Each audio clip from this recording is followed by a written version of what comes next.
Mmoja akapiga simu juzi usiku. One called the other night. Kutoka huko jirani huko. Just a neighbor. Nina mashaka kichwa nini? I have a problem and a headache. Namwambia una amani? I asked him, do you have peace?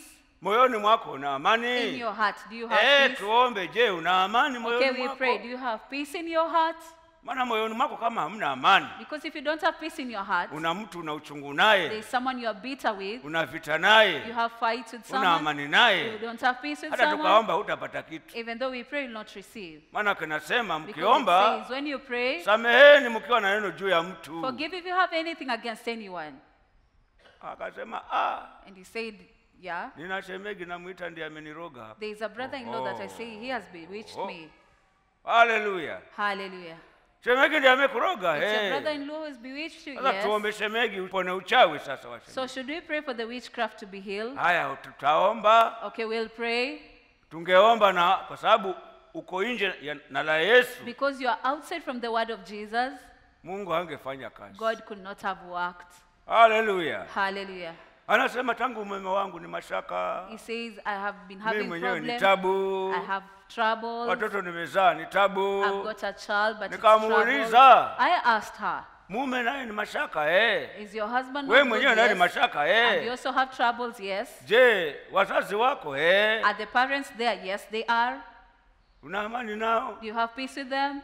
Naongea naye kwa simu. I'm talking to her through the phone. Akasema And she said, yeah. Namuuliza hata katika hiyo ndoa ulikujeje kwa huyo mume mwenye mashaka huyo? How did you come into the marriage with such a husband who has kwanza mimi Then she said, niliolewa na miaka 16. I was married when I was 16 Baba years. akasema na mama, my father told my mother, mwaka 16 waenda kuolewa ufanye kazi gani huko usiende? You're married at 16 years, what are you going to do? Nikaenda hivyo. But I went all the same.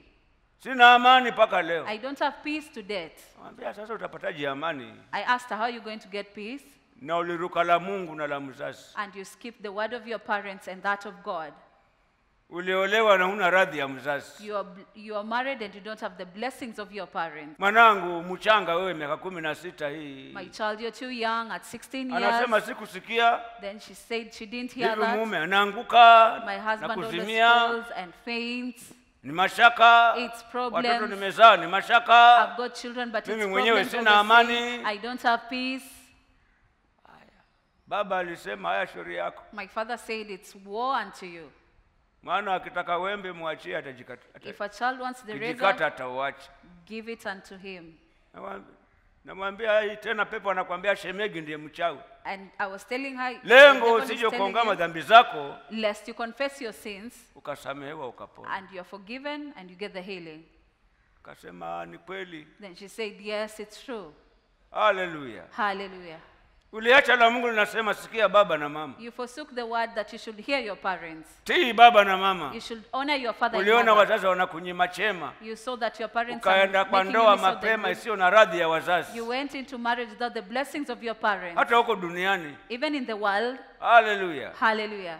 Akasema ni kweli. Then she said it's true. Ambia tutaomba. I told her we'll pray. Lakini ukitaka Mungu afanye kazi. But if you want God to work. Ondoa vita na shemegi.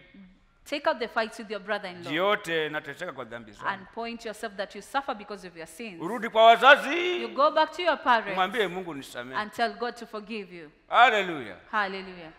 Hivyo babako na mamako lazima wanajua. So your father and mother should be knowing. Hata ukiwalilia mimi na mashaka wanasema sisi tulikwambia. Even though you cry to them, they'll say, but we told you.